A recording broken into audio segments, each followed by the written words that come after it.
Assalamualaikum warahmatullahi wabarakatuh. Bismillah, walhamdulillah, assalatu wassalamu ala rasulillah wa ala alihi wa sahbihi wa mawala. Allahumma salli ala sayyidina Muhammad wa ala ali sayyidina Muhammad. Alhamdulillah, kita bisa berjumpa lagi di channel ini. Doa saya, semoga saudaraku semuanya selalu diberikan kesehatan, dipanjangkan umurnya, diluaskan rezekinya, dan diampuni dosa-dosanya. Amin ya rabbal alamin. Sahabat beriman yang dirahmati Allah, dewasa ini maraknya pergaulan bebas menyebabkan banyaknya kasus perzinahan, terutama di kalangan remaja dan pemuda. Budaya barat dan pengaruh asing membuat hubungan antara laki-laki dan perempuan sebagai sesuatu yang wajar dan bukan hal yang dilarang lagi, misalnya seperti pacaran. Dalam Islam tidak ada istilah pacaran dan tidak diperbolehkan seseorang untuk berduaan atau berkhalwat yang dapat menjerumuskan pada perbuatan zina. Akibatnya banyak gadis yang hamil di luar nikah dan pernikahan yang terjadi karena kecelakaan. Lantas apa yang dapat kita lakukan apabila kita melakukan perbuatan zina dan ingin menghapuskan dosa zina? Mengingat sebagai manusia kita pernah melakukan kesalahan dan ingin memperbaikinya. Zina dalam Islam didefinisikan sebagai perbuatan keji yang dilakukan oleh pria dan wanita dan terjadi persetubuhan di antara keduanya. Perbuatan zina adalah salah satu perbuatan yang dikutuk Allah Subhanahu wa Ta'ala, dan sebagai umat Islam kita dilarang atau haram hukumnya untuk mendekati zina. Zina itu sendiri dapat digolongkan dalam zina muhsan atau zina yang dilakukan oleh mereka yang sudah menikah, dan zina ghairu muhsan yang dilakukan oleh mereka yang belum pernah menikah.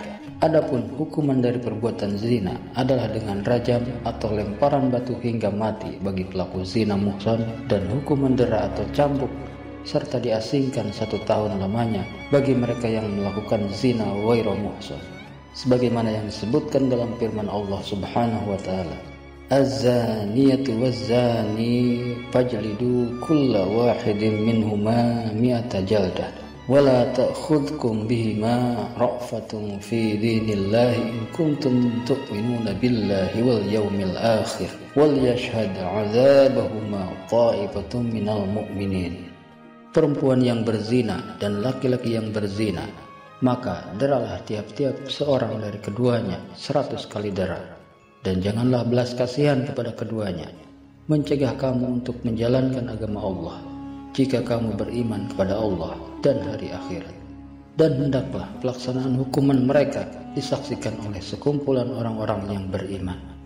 Quran Surat An-Nur ayat 2. Wallati ya'tinal fahishata min nisaikum fastashhidu 'alayhinna arba'atan minkum fa in shahidu famsikuhunna fil buyuti hatta yatawaffahunna al-mautu aw yaj'alallahu lahunna sabila.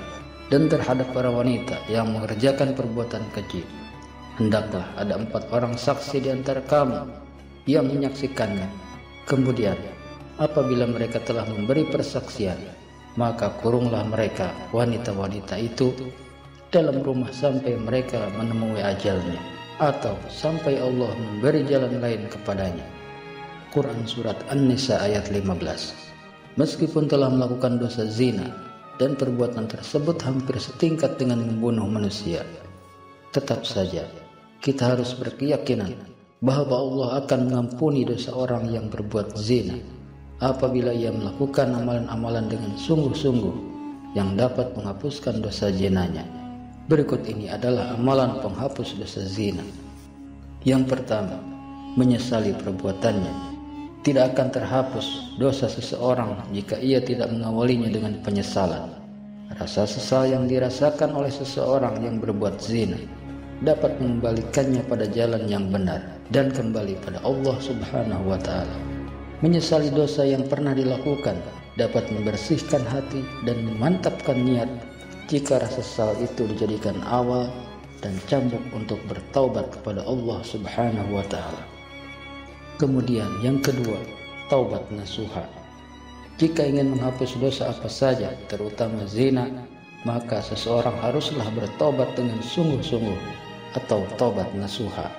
Taubat nasuha adalah taubat yang sungguh-sungguh berasal dari hati dan dilakukan karena seseorang menyesali perbuatannya. Allah memberikan janji bahwa Ia akan mengampuni dosa-dosa hambanya yang melakukan kesalahan, sebagaimana yang disebutkan dalam firman Allah Subhanahu wa Ta'ala pada surat At-Tahrim ayat 8 berikut ini.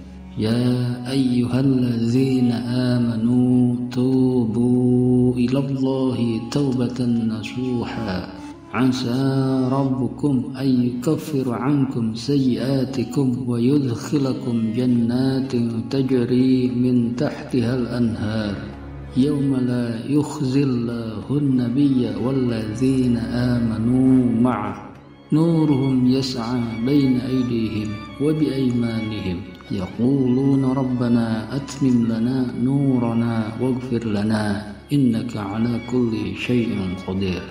Hai orang-orang yang beriman, bertaubatlah kepada Allah dengan taubatan nasuha atau taubat yang semurni-murninya. Mudah-mudahan Rabbmu akan menutupi kesalahan-kesalahanmu dan memasukkanmu ke dalam jannah yang mengalir di bawahnya sungai-sungai pada hari ketika Allah tidak menghinakan Nabi dan orang-orang mukmin yang bersama Dia, sedangkan cahaya mereka memancar di hadapan dan di sebelah kanan mereka, sambil mereka mengatakan, Ya Rabb kami, sempurnakanlah bagi kami cahaya kami dan ampunilah kami. Sesungguhnya Engkau Maha Kuasa atas segala sesuatu. Quran Surat At-Tahrim ayat 8. Kemudian yang ketiga, sholat taubat. Sholat adalah salah satu amalan yang dapat mendekatkan diri pada Allah Subhanahu wa Ta'ala dan menghapuskan dosa. Seseorang yang ingin bertaubat atas dosa-dosanya dapat meminta ampunan lewat sholat taubat. Sholat taubat itu sendiri adalah sholat sunnah yang dikerjakan sebanyak 2 hingga 6 rakaat pada malam hari selepas sholat isya.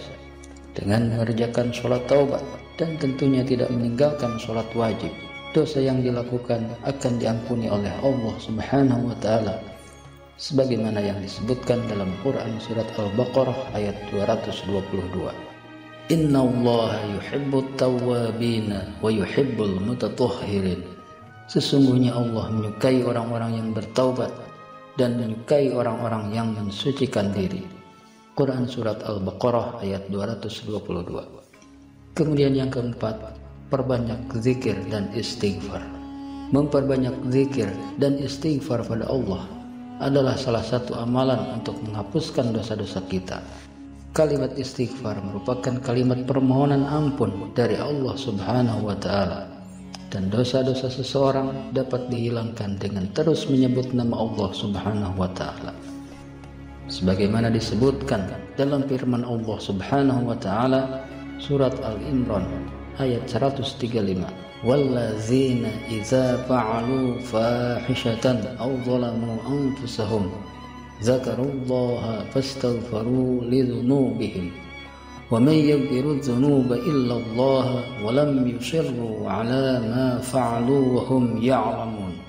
Dan juga orang-orang yang apabila mengerjakan perbuatan keji atau menganiaya diri sendiri, mereka ingat akan Allah lalu memohon ampun terhadap dosa-dosa mereka, dan siapa lagi yang dapat mengampuni dosa selain daripada Allah, dan mereka tidak meneruskan perbuatan kejinya itu sedang mereka mengetahui.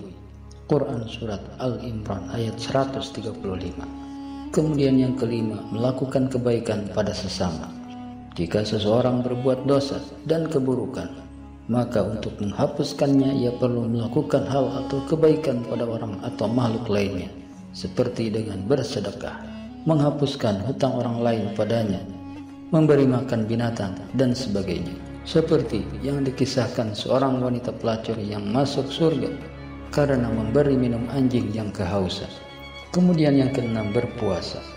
Berpuasa adalah salah satu cara melatih hawa nafsu dan kesabaran kita.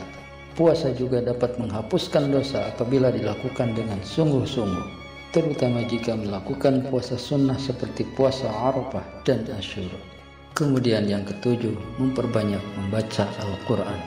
Al-Quran dapat menjernihkan hati, dan membacanya tidak hanya mendatangkan ketenangan, akan tetapi juga menghapuskan dosa seseorang. Sebagaimana yang disebutkan dalam hadis berikut ini, bacalah Al-Quran, karena sesungguhnya ia akan datang pada hari kiamat untuk memberikan syafaat kepada pembacanya. Hadis riwayat Muslim. Demikian amalan-amalan yang dapat dilakukan untuk menghapuskan dosa zina. Seseorang yang melakukan perbuatan zina tersebut wajib bertaubat dan memohon ampunan pada Allah Subhanahu wa ta'ala. Wallahu a'lam bishawab. Wassalamualaikum warahmatullahi wabarakatuh.